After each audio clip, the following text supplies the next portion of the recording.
Hello नमस्कार दोस्तों, आपका बहुत बहुत स्वागत है हमारे यूट्यूब चैनल पटो एजुकेशन में। दोस्तों आज हम बात करने वाले हैं कि भूकंप क्या है, कारण, हानि तथा बचाव के उपाय। जी हाँ दोस्तों, भूकंप के बारे में आप सभी जानते हैं कि भूकंप क्या है। आज इसके जो महत्वपूर्ण तथ्य हैं इस वीडियो में हम उसको जानने वाले हैं। तो दोस्तों अगर आप हमारे यूट्यूब चैनल पर पहली बार आए हैं तो हमारे यूट्यूब चैनल को सब्सक्राइब कर लीजिएगा और बेल आइकन को ज़रूर दबा दीजिएगा। तो दोस्तों सबसे पहले हम देखते हैं कि भूकंप क्या है। साधारण शब्दों में धरती के हिलने को भूचाल या भूकंप कहा जाता है। जब धरती हिलती है या उसमें कंपन उत्पन्न होता है तो वही दोस्तों भूकंप होता है। पृथ्वी के प्रत्येक भाग पर कभी न कभी भूकंप के झटके आते ही हैं और आए ही होंगे। भूकंप के हल्के झटके होते हैं, वो कम गति वाली तरंगें होती हैं जो हानि कम पहुंचाती हैं, लेकिन जब कभी जोर के झटके लगते हैं तो उसको तीव्र भूकंप कहा जाता है जो ज़्यादा प्रलयकारी होते हैं। भूकंप अचानक मुक्त हुई ऊर्जा की तरंग के कारण उत्पन्न होने वाली घटना है जो धरातल के नीचे चट्टानों के लचीलेपन तथा गुरुत्वाकर्षण के कारण उत्पन्न होता है। भूकंप को मापने के लिए दो प्रकार के पैमाने वैज्ञानिकों ने बनाए हैं, जिनको मार्केली पैमाना कहा जाता है और दूसरा रिएक्टर पैमाना कहा जाता है।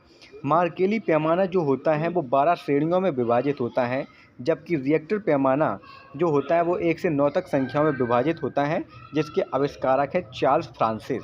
यहाँ दोस्तों जो रिएक्टर पैमाना होता है इसका सर्वाधिक प्रयोग भूकंप की तीव्रता मापने के लिए किया जाता है कि उसकी तीव्रता कितनी होती है, और यह क्वेश्चन कई एग्जाम्स में पूछा भी जाता है। दोस्तों इसमें हम देख लेते हैं भूकंप की तरंग है जो 3 प्रकार की होती हैं।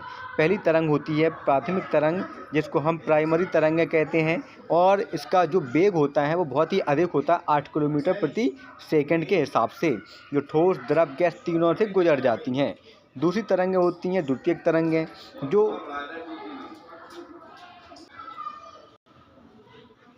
जो 4 किलोमीटर प्रति सेकंड की गति से गति करती हैं और अनुप्रस्थ प्रकार की होती हैं और प्राथमिक तरंगों से अधिक खतरनाक होती हैं।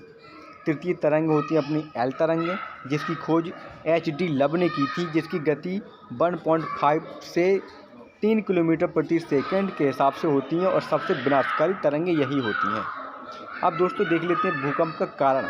भूकंप का जो कारण है उसके लिए अलग अलग मत अलग अलग वैज्ञानिकों ने ज्योतिषियों ने दिए हुए हैं, जिनमें से सबसे सर्वमान्य मत है कि जो पृथ्वी के अंदर जब धातुएं जो होती हैं वो तीव्रता से पिघलने लगती हैं तो इस समय पृथ्वी हिलने लगती है, जिसको हम भूकंप कहते हैं।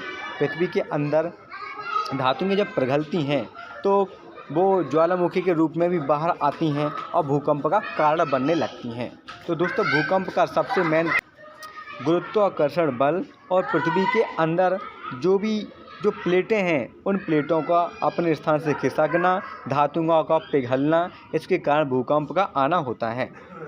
भूकंप से हानि, भूकंप से भयंकर हानि होती हैं। लोग जो होती हैं दरारें पड़ जाती हैं ज़मीन में और लोग बाग उसमें समा जाते हैं। बहुत से लोगों को धरती से खोदकर निकाला जाता है, शरीर के शरीर समा जाते हैं, बड़ी की बड़ी इमारतें गिर जाती हैं और भयंकर जनधन की हानि होती है। भूकंप से बचाव, भूकंप से बचने के लिए कुछ जापान जैसे ऐसे देश हैं जहाँ पर ईंट के सीमेंट के मकान नहीं बनाए जाते, प्लास्टिक फाइबर के मकान यहाँ पर बनाए जाते हैं। और प्रभाव को कम करने के लिए जो है भूकंप के विभिन्न प्रकार के केंद्र भी हैं। भूकंप के नियंत्रण केंद्र तो नहीं है, क्योंकि भूकंप को नियंत्रण तो नहीं किया जा सकता, लेकिन भूकंप को जो हानियाँ उनको हम रोक सकते हैं, कम कर सकते हैं। इसके लिए सबसे प्राथमिक जो रूप है वो होता है सबसे पहले प्लास्टिक फाइबर के मकान बनाएं और भूकंप प्रभावित क्षेत्रों से दूर ही बस्तियों को बसाएं। तो दोस्तों आज की वीडियो में इतना ही, अगला वीडियो जल्दी आएगा। धन्यवाद।